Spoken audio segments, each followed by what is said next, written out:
Ladies and gentlemen, welcome to the show. My name is Matt Morris. We are live right now on YouTube as well as on Rumble at Matt Morris TV. Ladies and gentlemen, happy Monday morning. Boy, howdy, do we have a lot to talk about today. Ladies and gentlemen, a couple big stories here. Today, we have some massive 2020 presidential election fraud updates. As a little bit of a spoiler before we get ahead of ourselves here, it seems as if we are about to actually get a hold of some proof and some evidence, all of us, of criminal wrongdoing that took place during the 2020 presidential election. We also, today, have just had a whistleblower from the media come forward and shed some insight into 2020 election interference. It's all kind of related. We have also just had, well, today, this morning, just now, we got some pretty big updates pertaining to yesterday's halftime shows. There were two different halftime shows, as I'm sure you are all well aware. The TPUSA All-American halftime show has pretty much just shattered every single record in the book. We have the data, we have the analytics, we know that to be true. We're going to talk about that. Whereas on the flip side, it seems like Bad Bunny, who was the headliner for the NFL Super Bowl halftime show, seems like his entire career has just imploded as a consequence of his performance. We're going to talk about that today. And also, really, and this is really the biggest major story that we're going to talk about on today's broadcast, we also have today some absolutely massive updates pertaining to the Save America Act. Folks, it seems as if President Trump has just gone nuclear. He's decided to apply maximum pressure onto the Senate GOP to get these guys to vote for the Save America Act. And also, another curious development here this morning, hot off the press. You're not going to believe this, but it's true. It seems as if one of the Senate Democrats has actually just agreed to come across the aisle and vote alongside all of our America First Republicans in order to push the Save America Act through the Senate and congressionally codify national voter ID laws. We are making progress, ladies and gentlemen. Progress is being made. So we are going to break all of this down today. We have a lot to talk about. Do me a favor, folks, before we really start deep diving all of this stuff, make sure to hit that like button. Make sure to subscribe. Make sure to follow down on Rumble, up in YouTube, all over the place. Really helps a lot. Hit that like button and subscribe. Ladies and gentlemen, without further delay, without further ado, why don't we go ahead and get into the show? Thank you all for being here, folks. Happy Monday morning. The first thing, to be fair, we've got a couple little micro news stories I want to run through with you folks before we get to the big stuff. Ladies and gentlemen, this caught my eye this morning. I couldn't believe it. In southern Italy, there was a group of armed robbers that attacked a cash-in transit van, like an armored cash delivery van, on the highway in southern Italy. Happened just a couple hours ago. Everybody's talking about this. This is like a scene out of a Hollywood blockbuster movie, what you are about to see. Take a look at this and keep your eyes open. Watch how this unfolds. Stanno rubando il furgone, guarda. Armed robbers here. Guarda. 6 or 7 of them. They strapped an explosive on the side of this van, blew it open. Guarda. Hanno rubato il furgone. Guarda. These Italians are going crazy. Guarda. Cristo Santo. Cristo Santo. Scoppiare in diretta, guardali. So they blocked traffic. They boxed in this cash delivery van. They strapped an explosive on the side. They blew the damn door open, and then they've got They've got guys with guns breaking into the armored van. It's like out of a movie. Like I said, this is insane. And now I think a lot of you know this. The Italian mafia, like, this is not a thing of the past. In Italy, the Italian mafia is still a very real thing. In a lot of ways, they're still kind of calling the shots, especially in southern Italy. It's a bigger issue in southern Italy, even more so than northern Italy. So if I had to take a guess here, of course, I don't know for sure, but armed robbers, they blow up this cash transit van on the highway in southern Italy. Yeah, I'm thinking mafia. Something is going on here. Now, ladies and gentlemen, I also have another story I want to share with you folks. Good news. Over the weekend, today's Monday, so the last couple days here, over the weekend, guess how many? 50 individual arrests were made in Minneapolis. You guys thought it was done. Everybody said it was done. In Minneapolis, we're just getting going. 50 individual arrests on the streets of Minneapolis, outside the Whipple Federal Building in Minneapolis. They are arresting far-left, radical, progressive rioters. Mass arrests are still being made. At least 50 people were arrested in Minnesota over the weekend after anti-ICE protests broke out in front of a federal building in St. Paul. Officers cracking down on protests after a deputy was apparently hit in the face with ice. Police say at least half of the people arrested were detained for failing to comply with orders, and add that minimal force was used and no protesters were hurt, with just one deputy suffering minor injuries. And there you go. And by the way, this is what we've been talking about.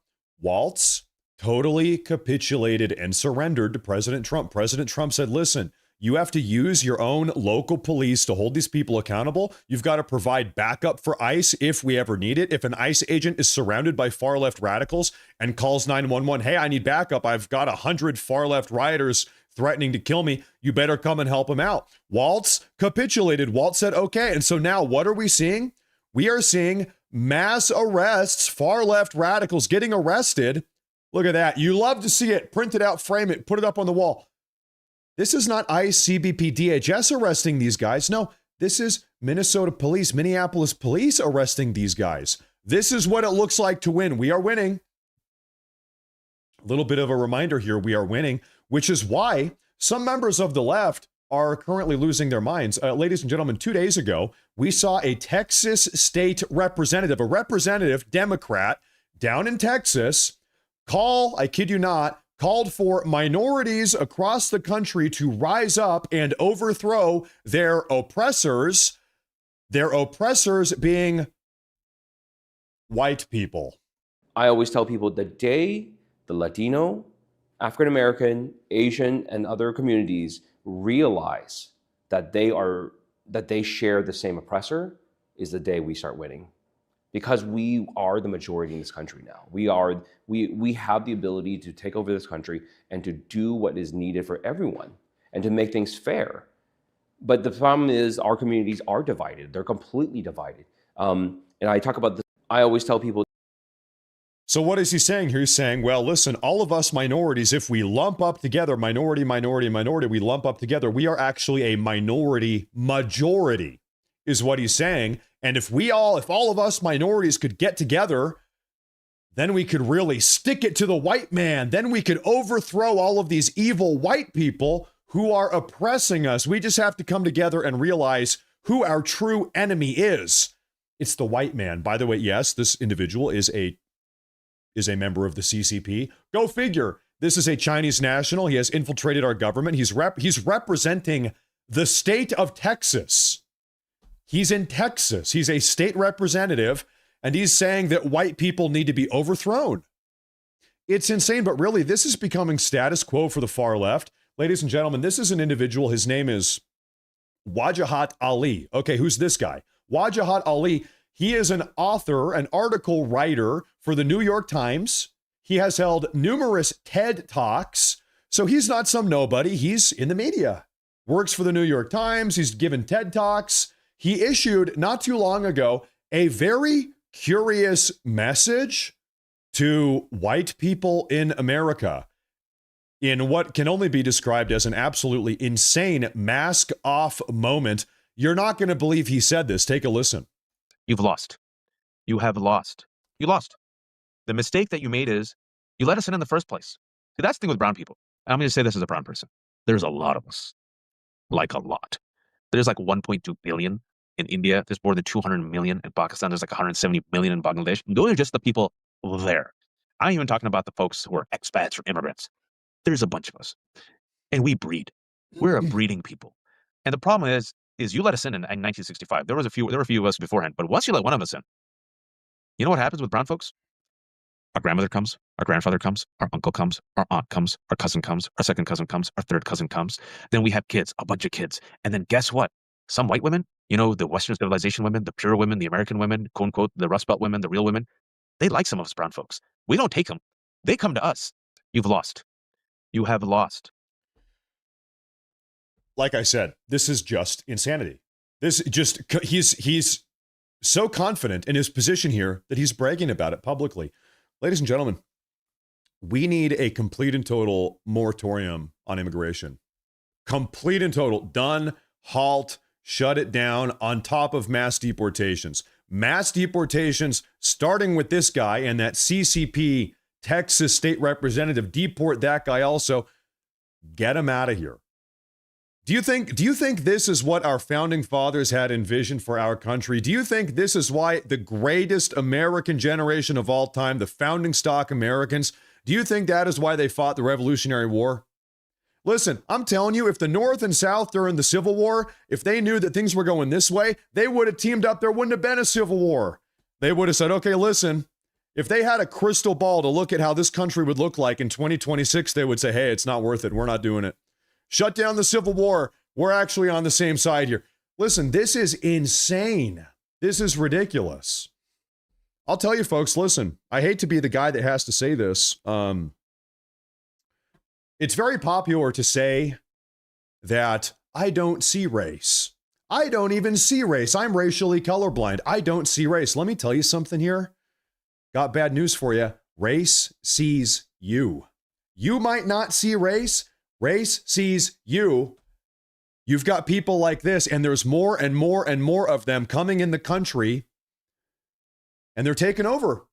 And not only are they taking over, they are bragging. They are flaunting the fact that they are taking over. They blame you, white American, for all of their problems, and they are bragging about taking over. Shut it down. Shut it down. Now, earlier today, we got a very curious message from the World Economic Forum. They had a little World Economic Forum meetup. Take a listen to this. Listen, this world is going haywire. Listen to this. So I'll give two examples.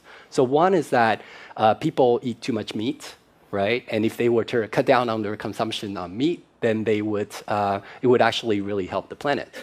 But people are not willing to give up meat. Yeah, you know, some people will be willing to, but other people, they may be willing to, but they have a weakness of will. They say, wow, this steak is just too juicy. I can't do it. I'm one of those, by the way. So, you know, but so here's the thought, right? So it turns out that we know a lot about, we have these intolerance to, for example, I have milk intolerance. And some people are intolerant to crayfish. So possibly we can use human engineering to make it the case that we're intolerant to certain kinds of meat, to certain kinds of bovine proteins. And there's actually analogs of this in life. There's this thing called the Lone Star tick, where if it bites you, you'll become allergic to meat. I can sort of describe the mechanism. So that's something that we can do through human engineering. We can kind of possibly address really big world problems through human engineering.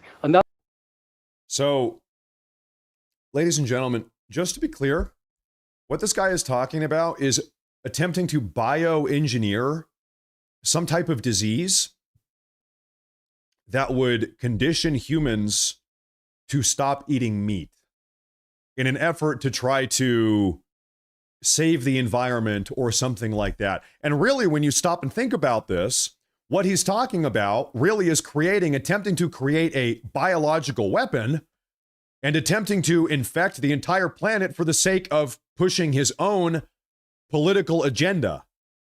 Does that sound a little bit familiar? Does that sound like something that might have happened 4, 5, 6 years ago? Is it all, as they say, history doesn't repeat, but it rhymes. History most certainly rhymes. And I think we might be rhyming a little bit here. These people are insane.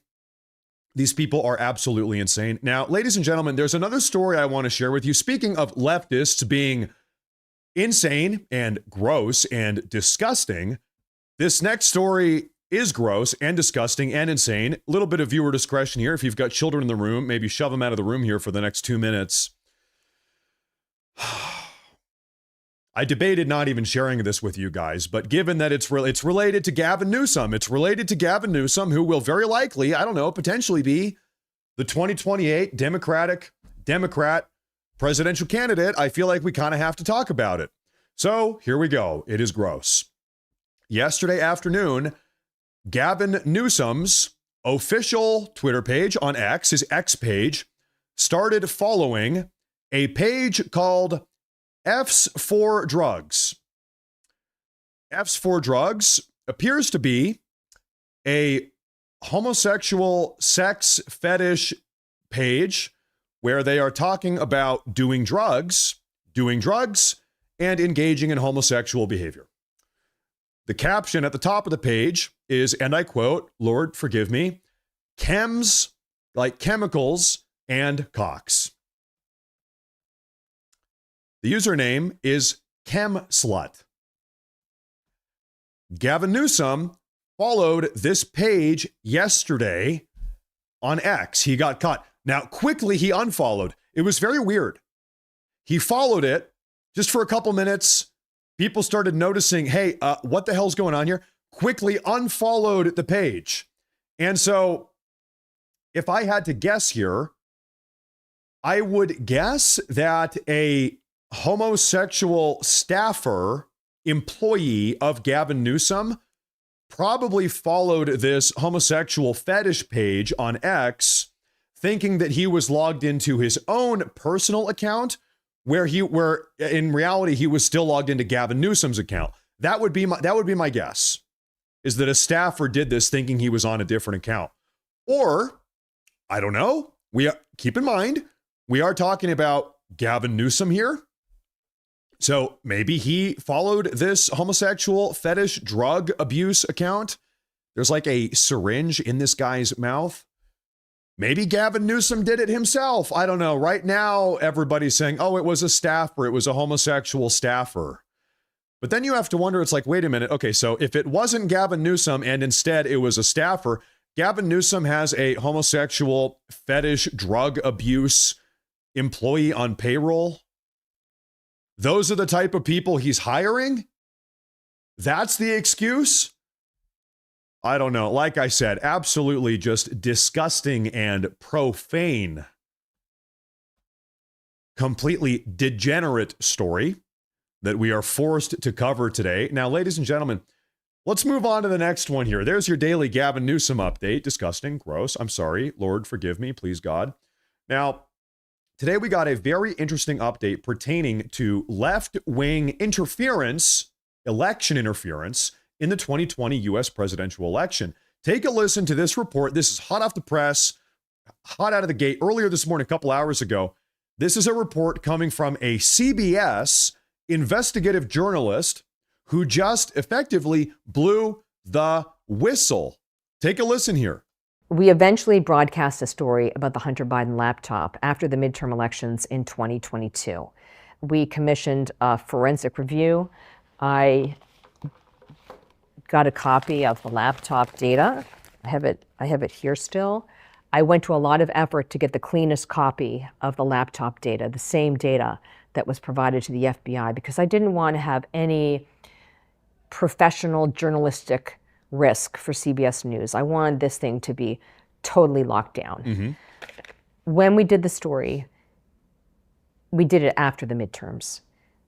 I argued against that because it was ready before the midterms. And my training is that you should always do the story when it's ready to go. You should not be dictated by the political cycle. Fair. Once we got the laptop story on the morning news, I felt that there was so much there that we could still do. For example, in the text messages, there's unfortunately the use of the N-word. Hunter Biden was saying the N-word in his emails? He must have been saying nuclear.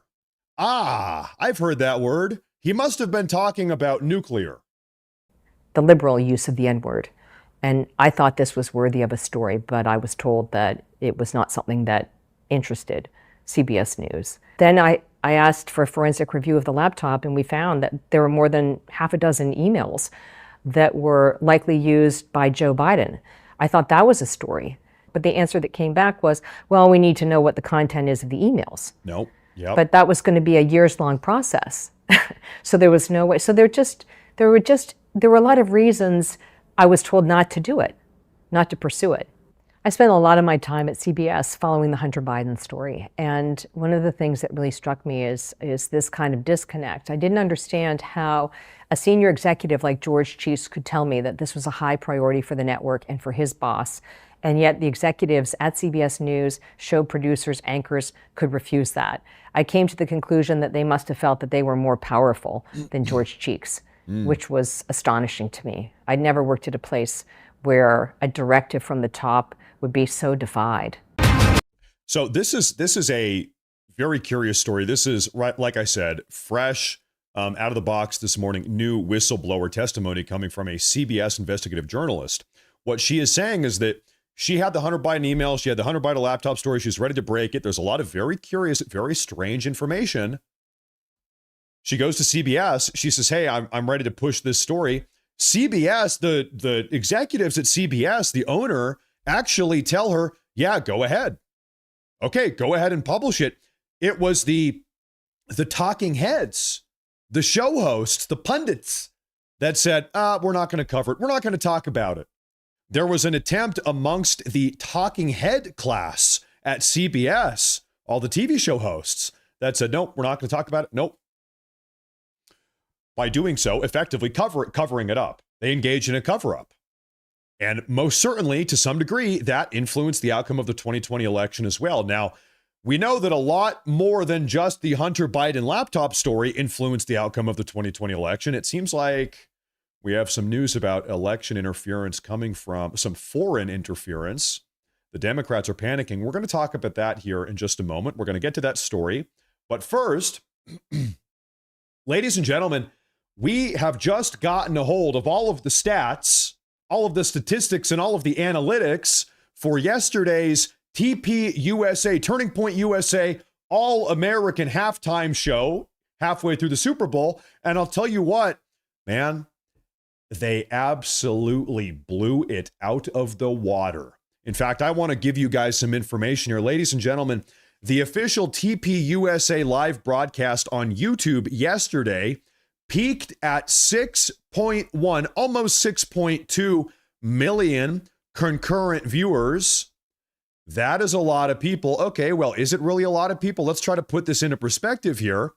Okay, this is now yesterday's TP USA halftime All-American Super Bowl halftime show was the second largest broadcast in all of U.S. YouTube history.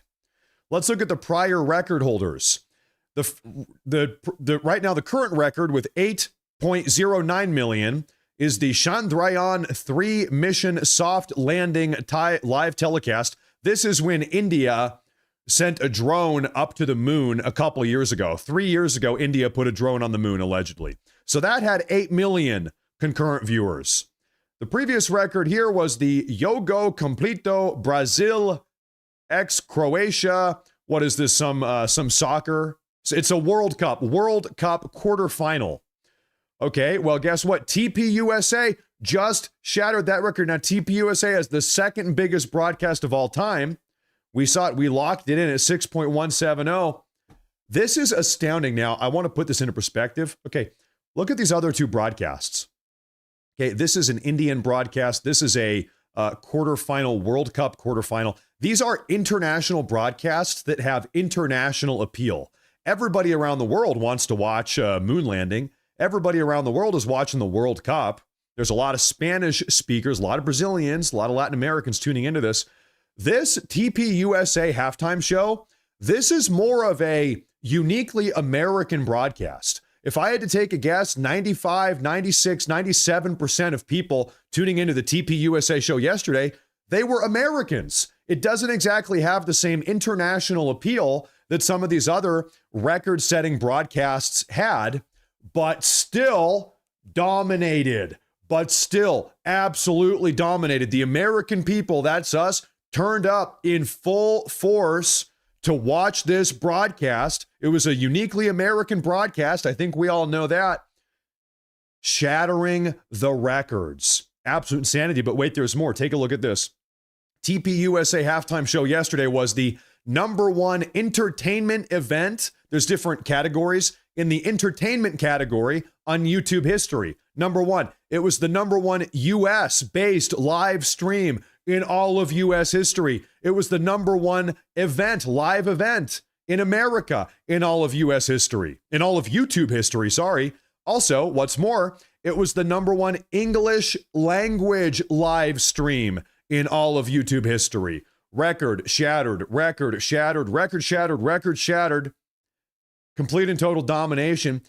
Take a look at this. TMZ. TMZ is more of a left-wing outlet, okay? We all know how TMZ reacted to the Charlie Kirk assassination a couple months ago.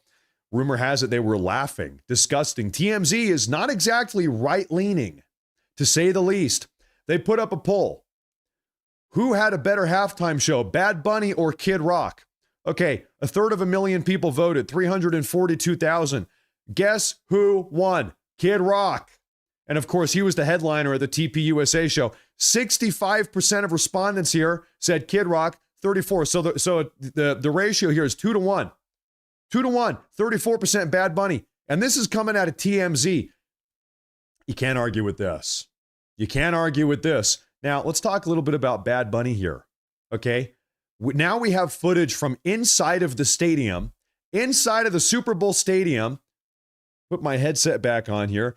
Let's take a look at the crowd, the audience reaction. How did the live audience react to Bad Bunny's performance, if you can call it that?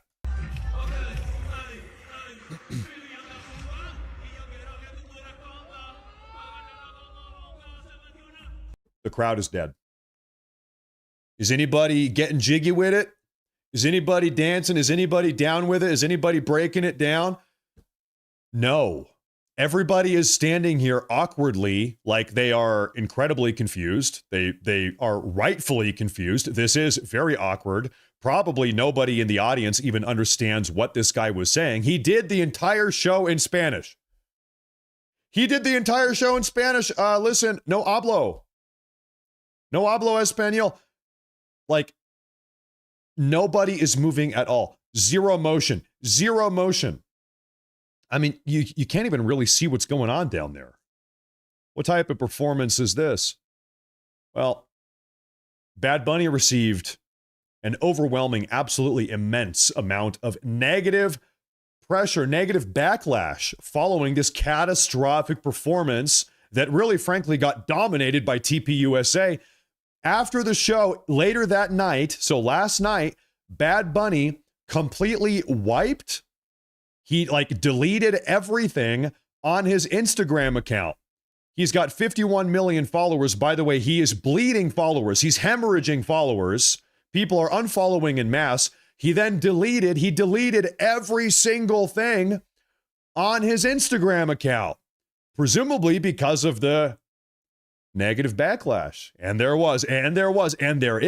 still is. Ladies and gentlemen, this is how Bad Bunny concluded his live show yesterday. This is how he concluded the Super Bowl halftime show he's here with all of these different flags from Latin America. You got all the different Latin American flags. There is a U.S. flag there. And he's shouting out, Argentina, Puerto Rico, all of them, Honduras. So he's walking down. He shouts out all the Latin American countries. He does the entire show in Espanol, in Spanish. And I don't want to sound like a crazy conspiracy theorist here, but I couldn't help but be reminded of these migrant caravans. Does anybody else here see the resemblance? Remember during the Joe Biden days, we had millions and millions and millions migrant caravans coming in from Latin America. All of them were waving their flags. Woohoo, I'm so proud to be from Guatemala. That's why I'm running away from Guatemala and trying to get into the U.S. or something. It doesn't make any sense. It's nonsensical. But anyway, yeah, it's like, it's almost like a little bit of a dog whistle. Don't you think? It's almost like a little bit of a dog whistle saying, hey, listen, we're on our way. Hey, listen, you thought the migrant caravans from Latin America were done with? We're coming back. The invasion is coming back up. You thought you stopped us? Nope, we're coming in. We're taking over. Not on my watch. Not on my watch. In fact, I'll tell you something. Not on the watch of the American people. Absolutely gross, disgusting. Apologies, ladies and gentlemen. Okay, during the halftime show on Google, you can actually measure and track How many people are Googling what? During Bad Bunny's halftime show yesterday evening, quote, on Google, ICE tip line skyrocketed. Americans across the country, while watching the Bad Bunny halftime show, they were Googling on their phone or on their computer, ICE tip line, to try to get the phone number. All right, I've had enough. Okay, this guy, Bad Bunny. All right, I've had enough. We need to ramp up the deportations. All right, that's it. I'm calling ICE. I could not. That's it. I'm picking up the phone and I'm calling ICE. I think I know a couple of them. I think I know where they live. Absolutely insane. Astounding. Now, members of the left-wing media took this opportunity to try to push, guess what? A brand new, absolutely insane, false narrative. This is Ed Krasenstein. He's a very prominent leftist on X, formerly known as Twitter. He's got 1 million followers. He posted this. He said, many of you might have missed this, but the little boy who Bad Bunny handed his Grammy to, I guess during the live show, was none other than this little boy named Liam Ramos. You might remember him from 2 weeks ago. He was temporarily taken into protective custody by ICE after his illegal alien parents ditched him on the side of the Minneapolis road in negative 10-degree weather. ICE stepped up and took care of him because his illegal alien parents ran away.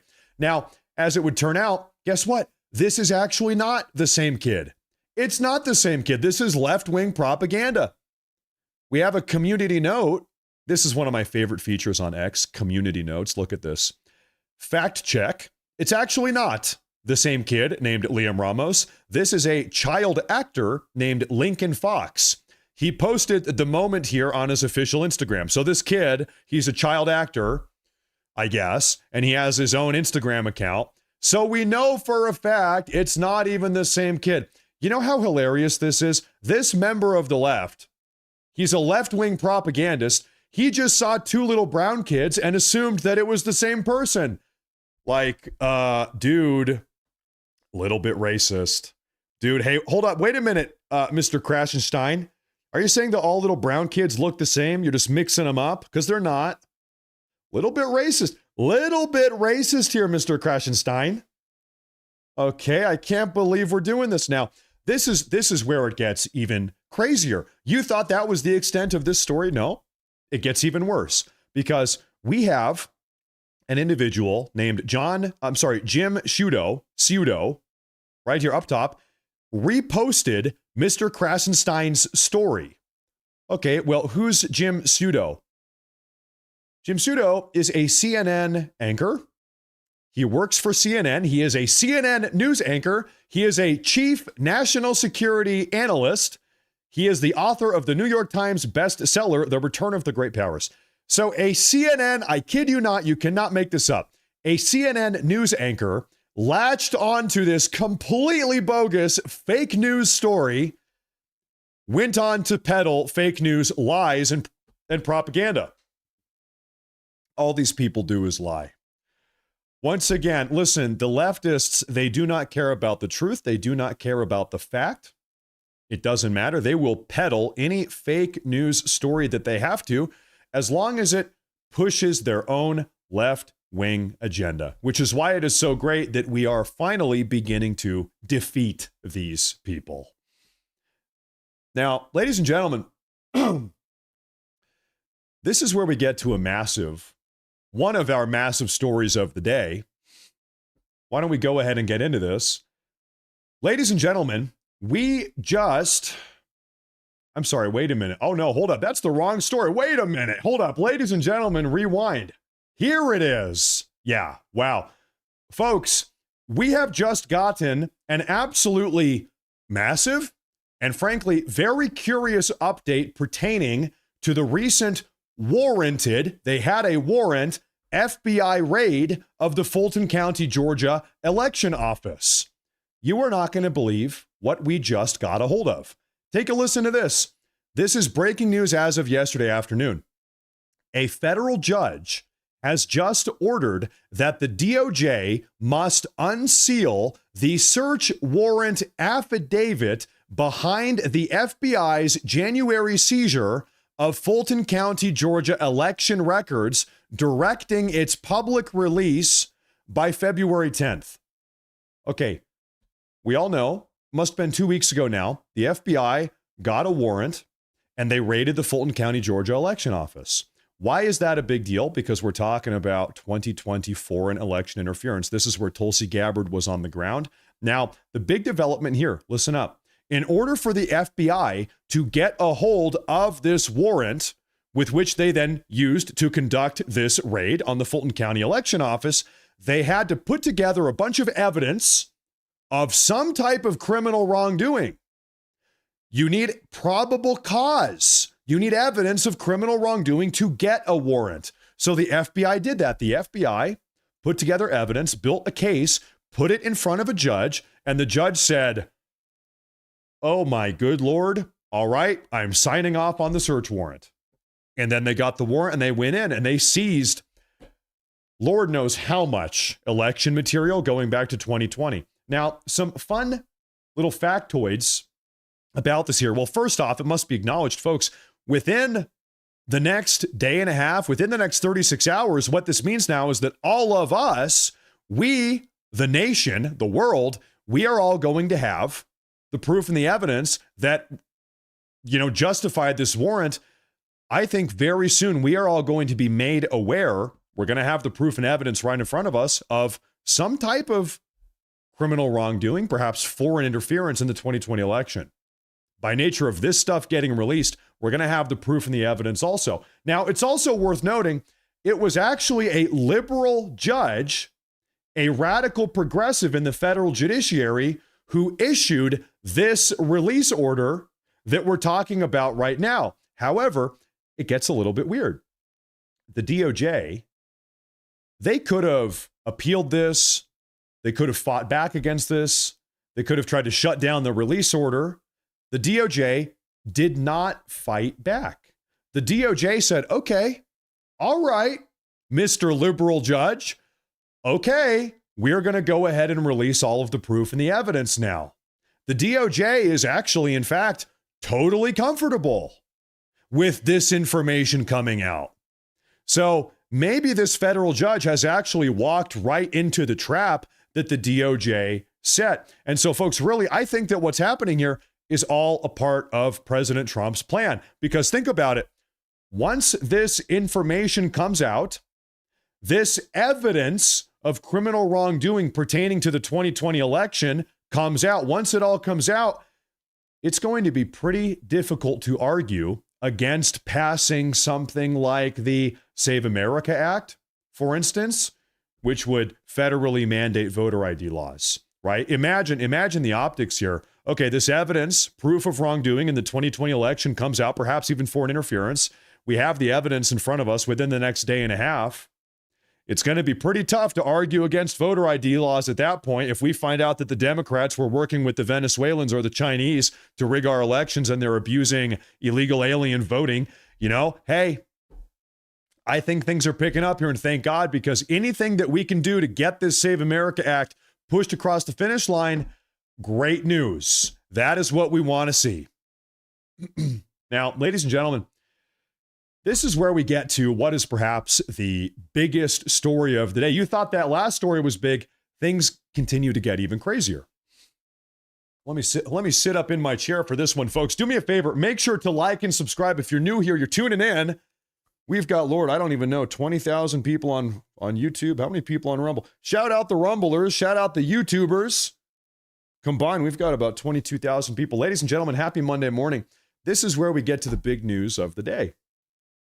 Ladies and gentlemen, President Trump right now is putting maximum pressure on the Senate to pass the Save America Act. And actually, breaking news development, it seems as if one of the Senate Democrats has actually flipped over to our side of the aisle, agreeing to vote alongside all of the America First Republicans in the Senate to get the Save America Act pushed across the finish line. And so we're going to talk about who that Democrat is. But first, what we need to do is take a listen to a statement from President Trump himself about the Save America Act. Take a listen here, folks. This is from late last night.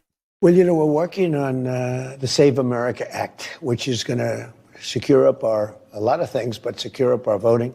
I think people would like to do it, and I think Democrats would too. You know, when you go to voter ID and you ask Democrats, it's polling at 82% with Democrats. I'm not talking about Democrat politicians. I'm talking about Democrats. We have to do something about our voting. We need strong borders. We need a fair press, which we don't have.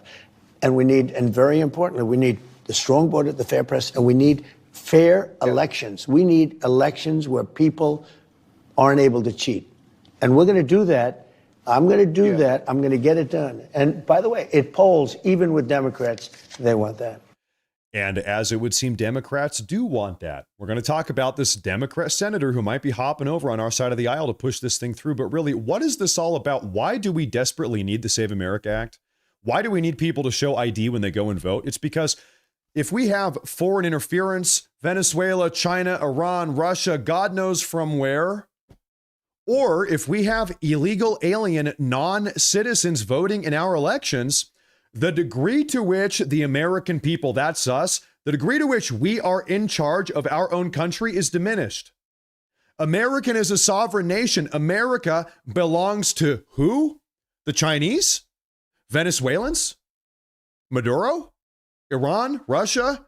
Illegal alien non-citizens? No, America belongs to the Americans. The American people ought to be the deciders of the direction in which this country goes. It is our country. It's up to us.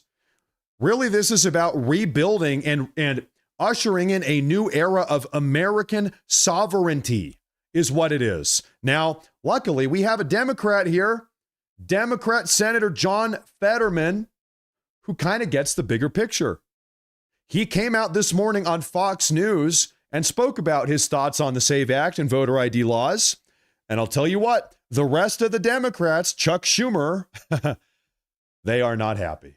They are not happy listening to what Fetterman had to say. And now, me as a Democrat, I do not believe that it's unreasonable or to show ID just to vote. And I remind everybody that less than a year ago in Wisconsin, you know, they added that to the Constitution by a 63%, passing to put that in the Constitution that you have to show ID to vote. And they also elected a very, very liberal justice into their Supreme Court. So it's not a radical idea for regular Americans to show your ID to vote. And it's absolutely, those things are not Jim Crow or anything. Of course, that's part of an awful, awful legacy of our nation for so long ago. But where we are now, trying to find a way forward, just trying to call balls and strikes, seeing what's unreasonable, hopefully we don't have to do, and pay the TSA people and everyone, secure our border, and focus on deporting all of those kinds of criminals, wherever they are. That's the guy that votes for that and supports that as a Democrat, and I don't ever want to vote to shut our government down again. Right. I'll tell you here, folks, we're gonna finish hearing him out here in a minute, but Fetterman here, he really is more of a 1995 Democrat as opposed to a 2025 Democrat. I almost feel like Fetterman's party, the Democrat Party, they have left him behind. You know, Fetterman, he probably locked in his party affiliation back in the 80s or the 70s, and he's just been a Democrat his entire life.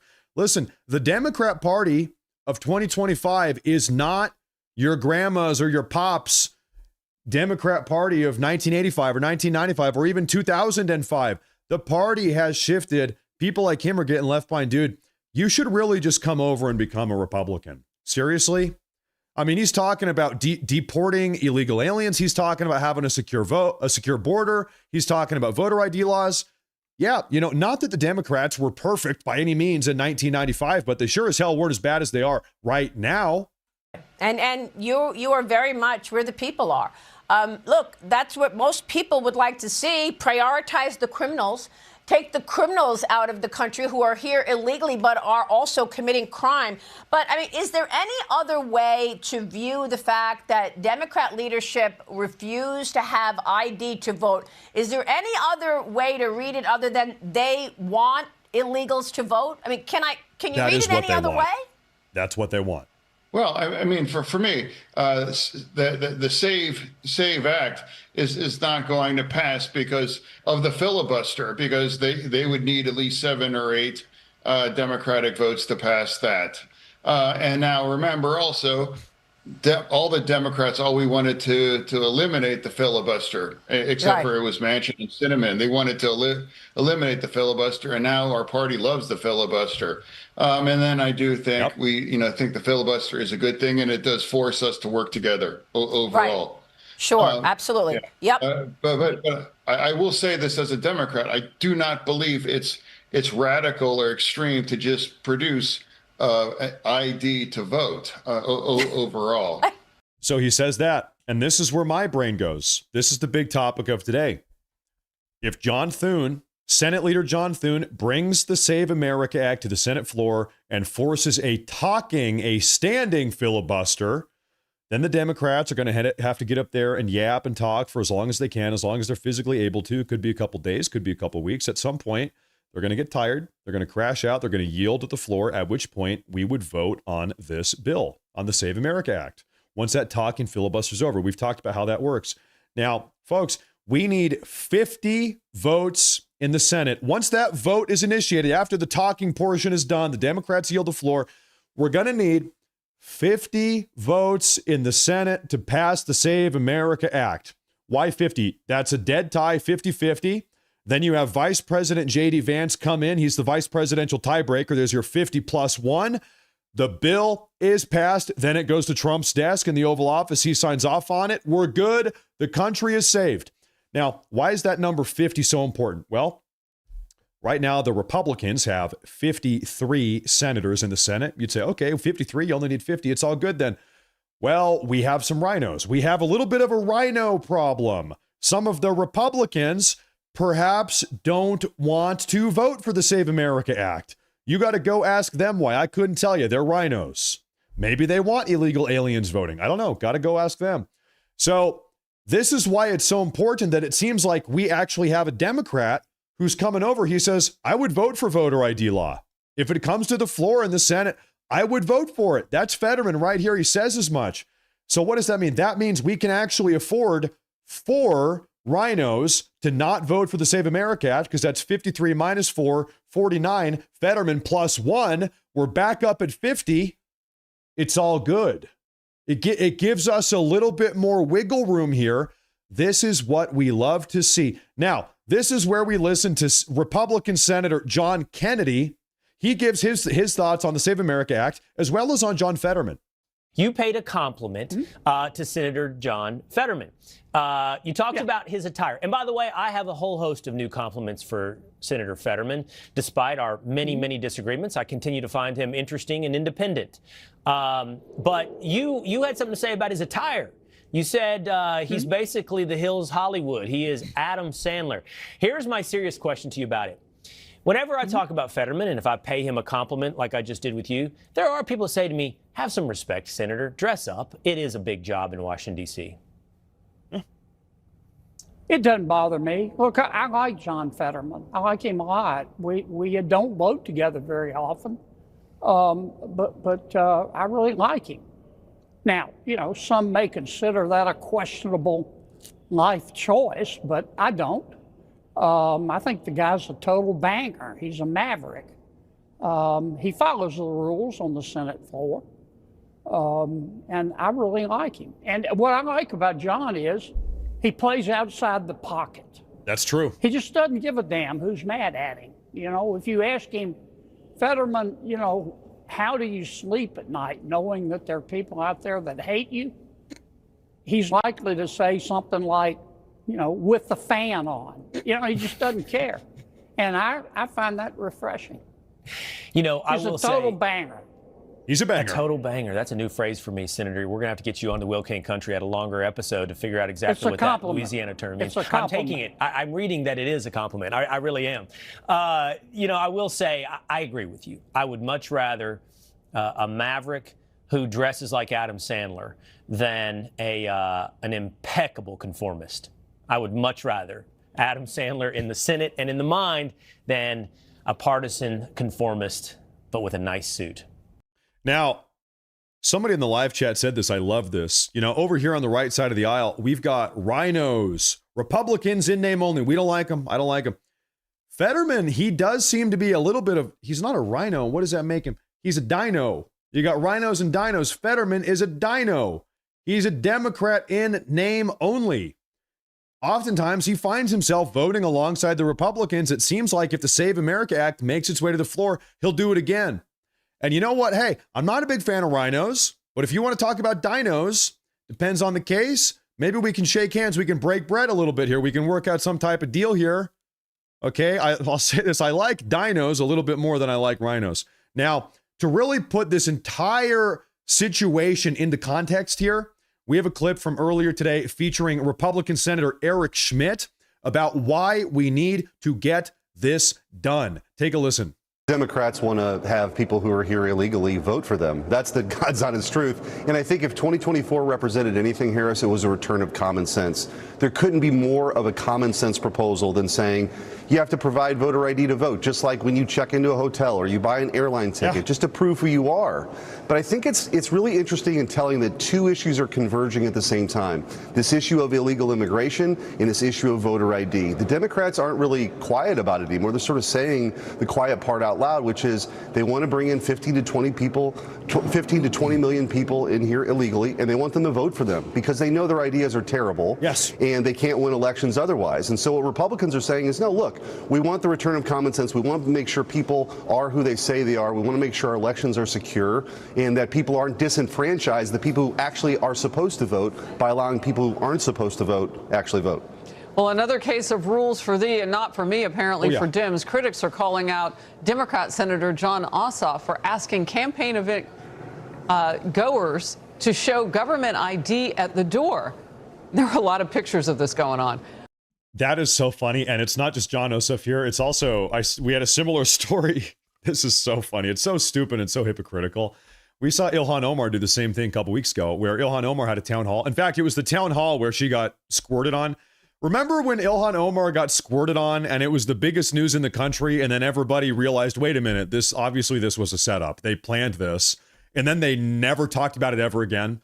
They looked into this guy's history. I think he had a photo with Ilhan Omar. This guy was a Democrat voter, the great squirtening.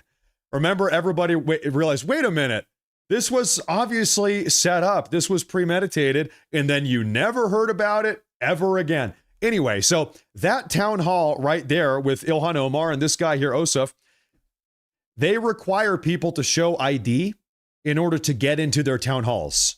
But when it comes to vote, no ID necessary. Nope. We don't need any ID. It doesn't matter. Absolutely insane. Just so insanely hypocritical. And by the way, what we're talking about here, where we're saying, well, the reason why the Democrats want to do this is because they want illegal aliens voting. They want to give all the illegal aliens that they let into the country, give them amnesty, and then let them vote. Some people might say, well, that's some right-wing conspiracy theory. You got to be a crack job, a nut job, right-wing schizo to think that. Well, except for we have the proof. This is the senior ranking Democrat in the nation, Chuck Schumer, just 4 years ago. This was in 2022 during the Biden presidency, the Biden regime. This is Chuck Schumer saying what they want to do here. Now more than ever, we're short of workers. We have a population that is not reproducing it on its own with the same level that it used to. The only way we're going to have a great future in America is if we welcome and embrace immigrants, the dreamers, and all of them, because our ultimate goal is to help the dreamers, but get a path to citizenship for all 11 million or however many undocumented there are here.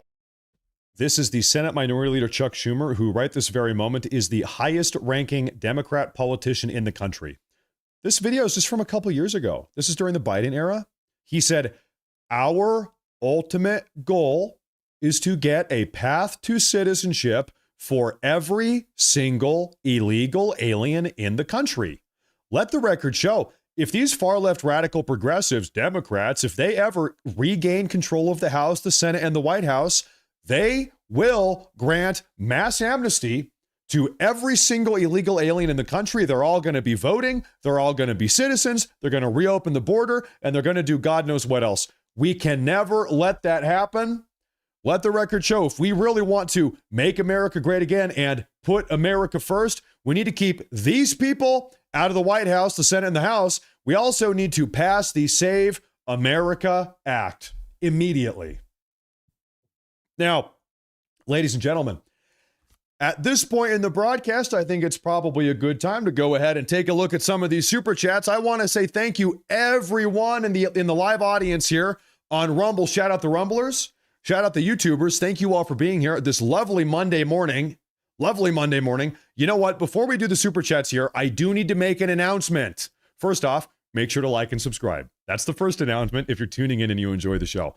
There is another announcement, though, I need to share with you folks before I start going through the super chats and the Rumble rants. I totally forgot something. Ladies and gentlemen, my grandfather is going to be visiting us for the next 3 days. So I told him, I said, Grandpa, listen, I got to do the morning show, but the evening shows, okay, no evening shows, because we're going to be doing family time. I'm spending time with the family. So a little bit of a PSA, folks, starting today, meaning today, and then the next 2 or 3 days, there will be no evening broadcasts. They're canceled. Family time, got the grandpa in the house. We're still going to keep on doing the morning shows like we're doing now, the early afternoon shows, but evening shows are canceled. Halt for the next 3 days. Okay, there's the big announcement. Now, with that out of the way, I give you guys a heads up. Yep, Grandpa Morse is in the house. Now, I think I've got my super chats up here. I've got my super chats. It's funny, my grandfather, he's a big fan of Fox News. He's always watching Fox News. And every time I talk to him, he says, hey, when am I going to see you on Fox News? Every day I flip on Fox News. I want to see you on Jesse Waters. When are you going on Hannity? When am I going to see you? I said, Grandpa, I don't know. Maybe someday. I don't know, Grandpa. Hey, listen, you can come and tune in to the Matt Morse Show. You come tune into the Morse Report. You can join the Morse Force. He says, I want to watch you on Fox News. Okay. Anyway, where are our super chats? I need to reload this here. He is 83 years old, almost 84. He is. Oh, I've got the super chats. I found the super chats. Here they are. Okay. Here we go, ladies and gentlemen. We are going super patriot MAGA mode. You know how we do it in this community. First super chat of the day is from Jim Barbato. Hey, thank you. He says, thank you, Mr. Barbato. Cool ass name. Thank you very much. I appreciate that a lot. First one of the day. We have another super chat here from Jason Bradley. He says, first super chat, and I felt the need to contribute. Your views on the facts you explain are spot on, and I'm happy to be part of the Morse Force. LFG. Let's freaking go. That was Jason Bradley. When people say that, this is my first super chat ever. I really appreciate that. That's really a very nice thing. It's really the thought. It's the sentiment more than anything else. I appreciate that a lot. Thank you for telling me that. Thank you for tuning in. I appreciate that a lot. Welcome to the Morse Force. We're happy to have you. The most elite force of all of the forces. We have the Morse Force. We have the Delta Morse. We have the Air Morse. We have the Special Morses. I'm the leader of the Special Morses, the most special task Morse of all of them. Anyway, because we're very special. We have Bill McComas. Bill says, coming to you from West Virginia, ICE arrested 650 illegals here over the last 2 weeks without incident, riots, or Karen mobs. It's proof it can be. And that's how it's happening in most places. It's only when you have these crazy, unhinged left-wing mobs, like you said, they're getting up in the ICE officers' faces, trying to throw their bodies in cars in between the operations. That's when you have problems. But if you just let ICE do their job, goes off without a hitch. And I'm happy to hear that. Let's go. Let's get these illegal aliens out of West Virginia. Let's get them out of the entire country. Thank you, sir. Robert Cole says, remember when Democrats used the National Guard to remove illegals from Martha's Vineyard, but now we are racist? I remember that. I also remember that was after we shipped them up there. We put them on a bus and shipped them up there. I also remember when Tim Walz used the Minnesota State National Guard to enforce COVID lockdowns. You can find videos of this. You can find the National Guard driving military Humvees through residential neighborhoods, forcing people to stay inside their houses because Minnesota had some of the most draconian, authoritarian COVID shutdowns of anywhere in the country. I mean, they were like marching through the streets, pointing guns at people, saying, "Hey, get back in your house. COVID shutdown." Insanity. Yeah, I remember that. Power for me, but not for thee. That's kind of what they're doing here. We have a super chat from Kevin Stankiewicz. He says, Hispanics are not a race, but most are actually white, with a few being Native American or Black African with many mix. Yeah, you have your mestizos and your castizos, right? Your castizos are more Spanish-blooded, and your mestizos are more like native South American blooded. That's right.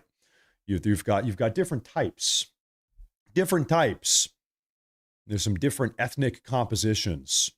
We have Tim here. He says, Wu works for China. Yeah, you're right. I think he does. We have a big problem with Chinese foreign interference. No doubt. It's a very serious problem. Big problem. Up in Canada, too. Big problem. Gus Polinsky.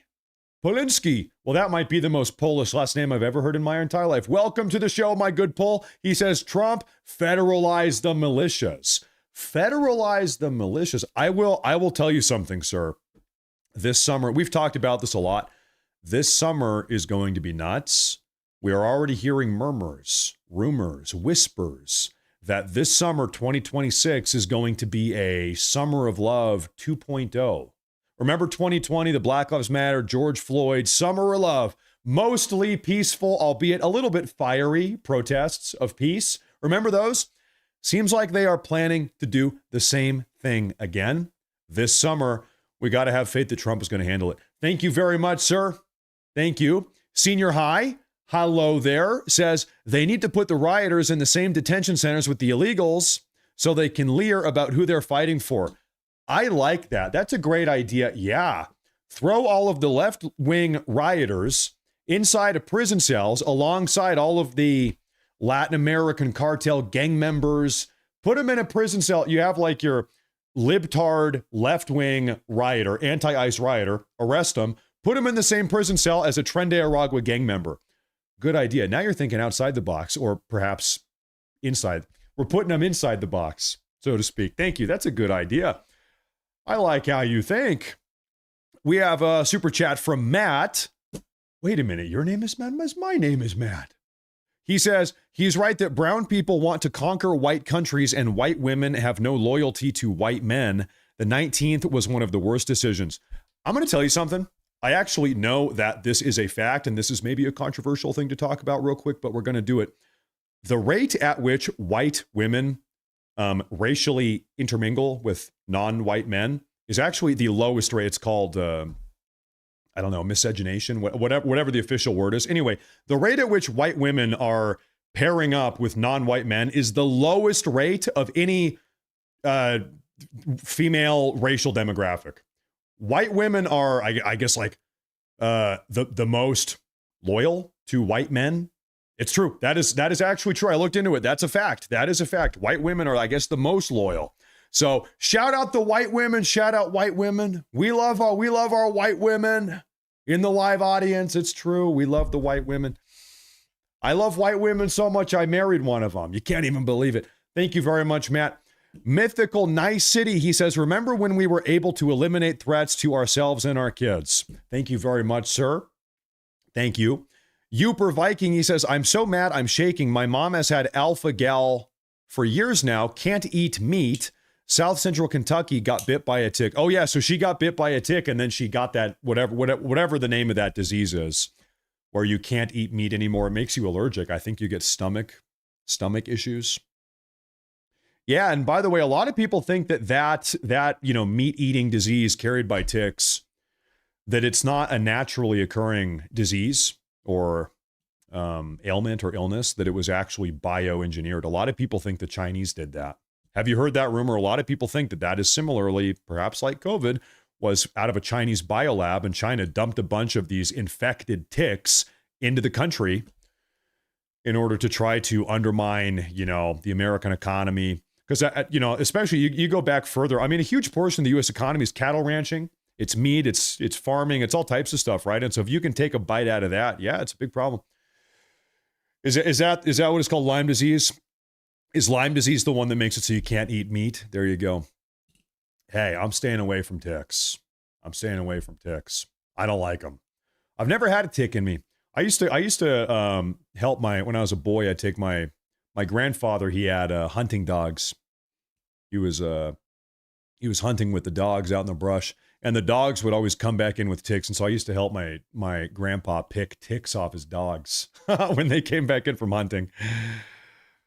And they'd come back in with they'd be eaten alive. It's terrible. Ticks are terrible. Nasty little animals. Nasty. Anyway, we have a super chat here from Robert Cole. He says, no due process for illegals, passed by Democrat Congress, signed by Democrat president, but now it's racist. Address the elephant in the room. It's true. It was actually from the Clinton era. It's called expedited. Listen, it's a Monday morning, whatever it's called. Expedited, kick them the hell out of the country is what it's called. No, that was passed in the Clinton days, as far as I remember. Yeah, no, when we talk about due process for illegal aliens, the only due process illegal aliens deserve is the determination of whether or not they are in fact an illegal alien. Here is due process. Sir, are you an illegal alien? Yes. Okay, out of the country. That's it. That's all. That's the extent of it, period. That's all. It's called expedited, get them the hell out of the country. That's what it's called. We have no, thank you very much, Robert Cole. Demosthenes, he says, it was good, but why did Kid Rock feel the need to lip sync badly? I don't know if he lip synced. I didn't notice it if he did. I didn't notice that at all. I don't know. Maybe people are going back and hyper analyzing the footage. I don't know. We have a super chat from Milkman. He says, I love Kid Rock, but he was lip syncing. There's another person. So I don't know. Honestly, I didn't look into it. I don't know. Maybe he was. Maybe he wasn't. We have a super chat here from Uncle Sam's Misguided Child. He says, again, the leftoids have indirectly given MAGA momentum yet one more time and now have sand in their boom booms again. You have a way with words. You should consider being a poet. We're getting all the cards right now. Yeah, if I take a guess here, I think that this Bad Bunny halftime show is seriously going to backfire for the left. I really think so. I think a lot of Americans, they saw that halftime show. They said, listen, actually, I don't want America to be whatever the hell this is. Whatever the hell I'm looking at here. I mean, there was a scene where you had two gay Mexicans humping each other. I kid you not. You see that? There's a clip of it. It was during the Bad Bunny halftime show. The camera's going around looking at all these, they're all the backup dancers. And it goes to a shot where you've got two Mexicans humping each other, two gay guys. And it's like, listen, man, this is just not the direction that we want the country to go. Everybody's gay. Nobody speaks English. They're dancing around. They're waving foreign flags. Listen, man, this is just not what America's all about. We're just not going to do this. Yeah, we're not doing this. And so I think a lot of just like average everyday Americans, you're right. They saw that show. They said, yeah, I'm not into this. Yeah, I'm just not into this. We kind of don't want the country to go this way. Now, we have a Rumble rant here. This is on Rumble from Jill. She says, this is my 9,000th super chat. Keep up the good work. Not even over 9,000. Only 9,000, not 9,001. No, I'm kidding. Hey, thank you, Jill. That's an old meme. Thank you very much, Jill. Jill 2020. Thank you very much. I love the Rumble viewers. Hey, shout out the Rumble viewers. Shout out the YouTube viewers. Thank you for tuning in. Thank you very much. Give me a 1 in the chat if you tuned in to the Matt Morris broadcast during the Super Bowl yesterday. We had about 5,000 people throughout the day doing a Super Bowl watch party yesterday. And it was awesome. Like, it was actually awesome. It went so well. It was kind of a novel idea. I wasn't sure how it was going to go, but it went so well that I think I'm going to do the same thing every year. I'm going to do the same thing. So, hey, a year from now, exactly a year from now, I think we're going to do it again. We got to do it again. So look forward to that. If you weren't there last time, you got to come back next year. It was super, super fun. Everybody was great. That was awesome. We have a Rumble rant from OnlyFacts here. He says, thank you for all you do, sir. Thank you. Thank you for tuning in. Sincerely, thank you very much. I feel guilty. I'm not going to be here in the evening for the next couple days. No evening shows. Once again, no evening shows for the next couple days. It's family time. So, but the morning shows like here will continue. Thank you, OnlyFacts, please. That's right, OnlyFacts. We need Bill O'Reilly back. We need the no spin zone. I'm sick of all of this spin. Everything is spinning these days. I just want the no spin zone. We need O'Reilly back. F it, we're doing it live. Thank you very much. Thank you very much. He was always a treat to listen to. O'Reilly, man, that's a throwback. We have a super chat here from Tony. Says people played the TP show on multiple devices. The Turning Point show on I don't know, maybe. I don't know. I'm sure people play the Super Bowl on multiple devices. I don't know. We have a super chat here from Kevin Stankiewicz. He said, do MAGA Republican Americans need to march on Washington, D.C. with a trucker, biker, and veteran student groups to rally until the filibuster is nuked and the Save America Act is passed? Right now, we are making positive momentum. I would say relax. I remember you asking the same thing the other day. I'm going to give you the same answer right now. Let's let this play out. We're applying pressure. Seems like we're starting to build some cracks in the system here. Okay, I remember you said the same thing a couple days ago. Same answer. I think let this play out for now. Let this play out for the time being. We have a super chat here from Rosa Danton. Rose Danton says, does anyone else remember showing up in person to designate precinct with your photo ID and precinct card, as well as in order to vote? You do. I don't. I grew up in a blue state, and I'm maybe a little bit younger. I'm sure elections in red states, I don't know, 30, 40, 50 years ago were a little bit safer than they are now in blue states. I'm sure. That seems like a good way to do it. Seems like a good way to do it. McClare says, she says, CNN is losing production. Current staff are very angry. Senior staff is quitting and retiring after midterms. My family member high up decades in CNN. Oh, you have a family member who works at CNN? Yeah, I bet. I mean, their ratings are in the gutter, like totally in the gutter. And it's so funny because Fox News right now is absolutely killing it. And permission to get a little bit nerdy here.